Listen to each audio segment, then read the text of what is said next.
В эфире новости, в студии Кристина Якупова. Здравствуйте. Главные темы этого выпуска.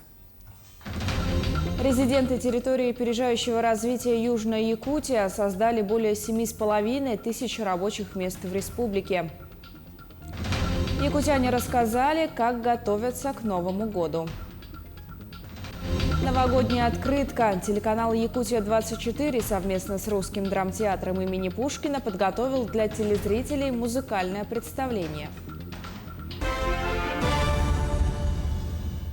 Резиденты территории опережающего развития Южной Якутии вложили более 65 миллионов рублей инвестиций и создали более 7,5 тысяч рабочих мест в республике. Об этом рассказал исполняющий обязанности директора управляющей компании «ТОР Южная Якутия» Дмитрий Борисов.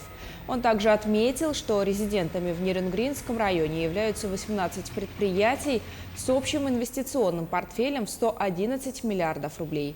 Реализация всех проектов позволит создать более 8800 рабочих мест. В этом году с Корпорацией развития Дальнего Востока и Арктики заключено 3 новых соглашения об осуществлении деятельности на ТОР Южная Якутия. Смена регионального оператора по вывозу мусора – долгожданное событие в уходящем году для нескольких районов республики. Так, ленчане с нетерпением ждали, когда в их городе сменят предприятие по вывозу твердых бытовых отходов и наведут порядок на улицах Ленска. Кто будет заниматься предоставлением этой важной коммунальной услуги, узнавала Анна Кожевникова. Все новое – это хорошо забытое старое. В Новый год ленчане отправятся с новым, но уже проверенным рекоператором. Мусорный коллапс в последнее время стал повсеместным явлением для жителей Ленска. А все это следствие мусорной реформы, согласно которой рекоператоры обслуживают большие территории, и Ленску достался нерадивый исполнитель этих обязанностей.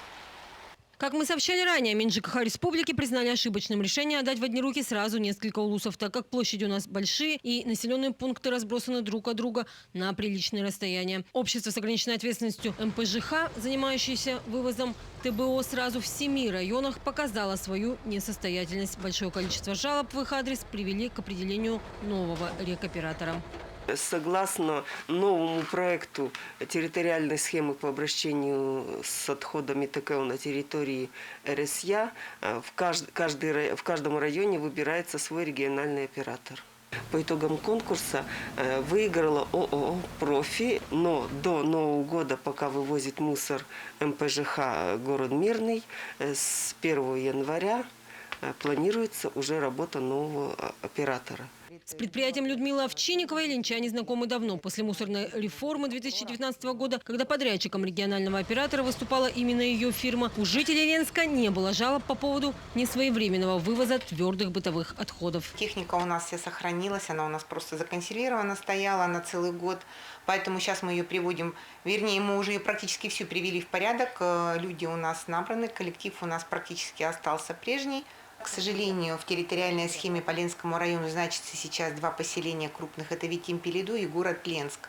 Поэтому работу с 1 января мы начнем только в этих населенных пунктах. По остальным населенным пунктам надо будет проводить очень большую работу для того, чтобы внести их в территориальную схему.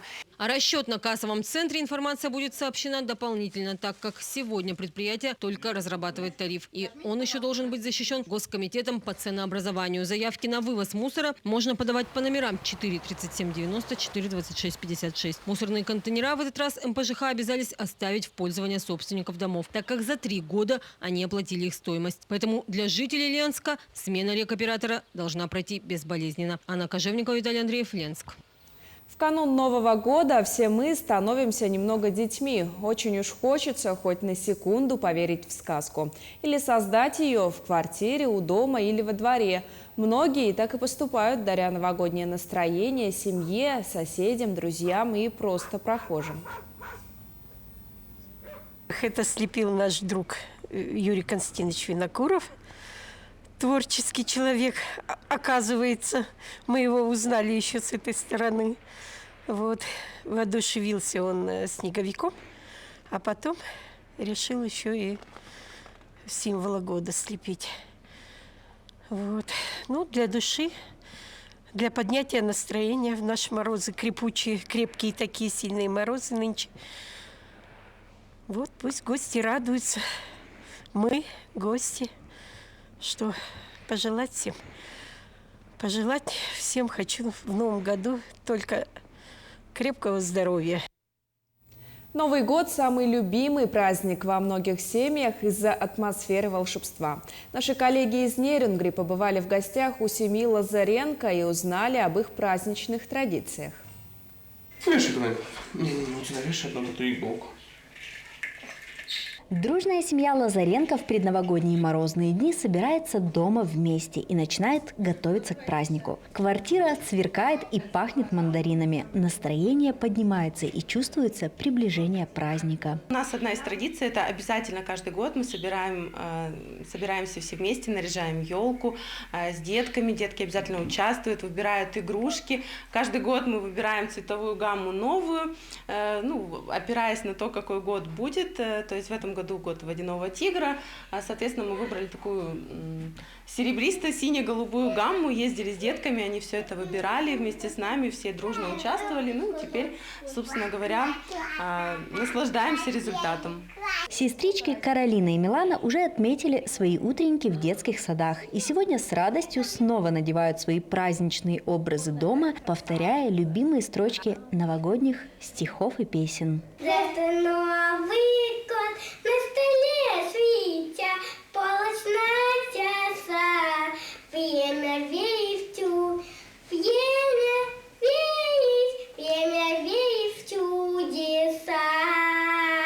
2021 год у семьи Лазаренко был удачным. Летом, в День семьи, любви и верности, они получили заветный сертификат в рамках муниципальной программы обеспечения жильем молодых семей Нерюнгринского района. Об этой программе семья узнала в 2018 году и, собрав необходимые документы, ждала своей очереди. Да, верно, мы в этом году получили денежный сертификат от администрации и вложили его в ипотеку. Это было приятным бонусом в этом году. Сегодня семья Лазаренко продолжает верить в чудеса, идти им навстречу и строить позитивные планы на наступающий 2022 год.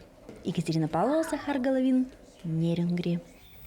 Воспитанников Республиканской специальной школы-интерната с наступающим Новым годом поздравил необычный Дед Мороз в бронежилете. Он принес подарки не в традиционном красном мешке, а в ящике для боеприпасов. Таким образом, бойцы ОМОН в рамках всероссийской акции «Дед Мороз специального назначения» устроили сюрприз для детей-сирот. В мероприятии также приняли участие ветераны боевых действий. На поздравления гостей воспитанники школы ответили танцевальным номером. Отметим, что бойцы ОМОН постоянно поддерживают связь с данным учреждением, оказывая всю необходимую помощь.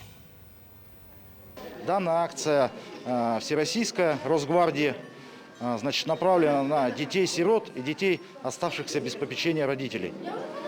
Ведь каждый ребенок имеет право на небольшое новогоднее чудо, и в наших силах с вами это чудо организовать.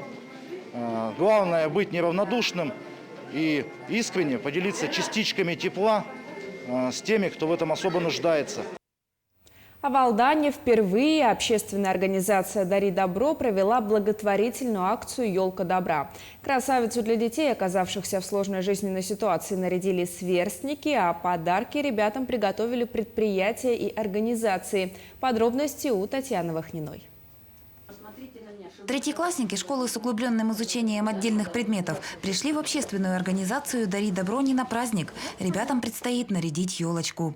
Украшения для нее дети мастерили своими руками. В убранстве новогодняя красавица преобразилась, и скоро вокруг нее закружатся в хороводе воспитанники Алданского социально-реабилитационного центра. Мы с нашим классом очень сильно трудились, чтобы «Дари добро» был самым красивым на свете. Постарались школьники от всего сердца. Елочка станет не только самой красивой, но и самой доброй. «Елка добра» – именно так называется акция общественной организации «Дари добро». В уходящем году эта акция проходит впервые. Сейчас мы сделали открытие елки. Дети со школы с углубленным изучением отдельных предметов нам ее украсили. Ученики школы с углубленным изучением отдельных предметов подготовили порядка 100 фонариков, а забавных сказочных героев дети мастерили вместе с педагогами. Стоит отметить, что ребята сами изъявили желание порадовать сверстников, оказавшихся в сложной жизненной ситуации. Детки с удовольствием своими руками сделали украшения, приняли участие 1 класс, 3 класс. С душой столько было, мы рассказывали, что это будет за елка добра. Увлек детвору и процесс изготовления украшений для елочки. Каждый фонарик оказался особенным, не похожим на другие.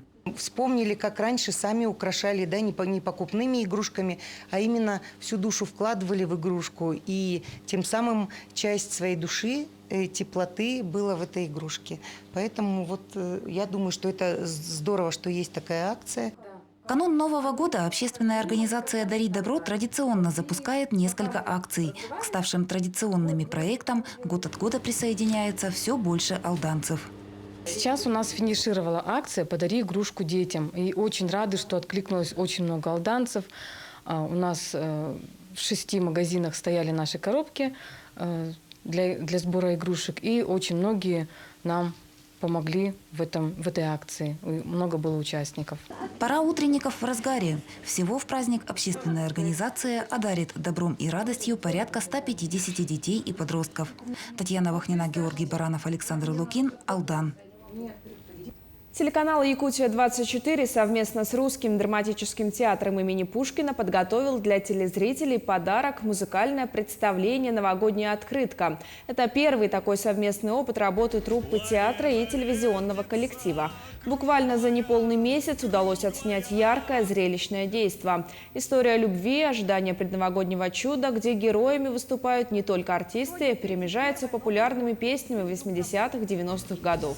Съемки проходили как на сцене театра, так и в обновленной телевизионной студии телеканала. Режиссером выступил Владимир Борисов, руководителем проекта Дмитрий Аргунов, продюсером Туяра Филиппова. Новый проект телеканала зрители могут увидеть сегодня в 22:20 и 1 января на телеканале НВК «Саха». Раньше все любили получать и писать новогодние открытки.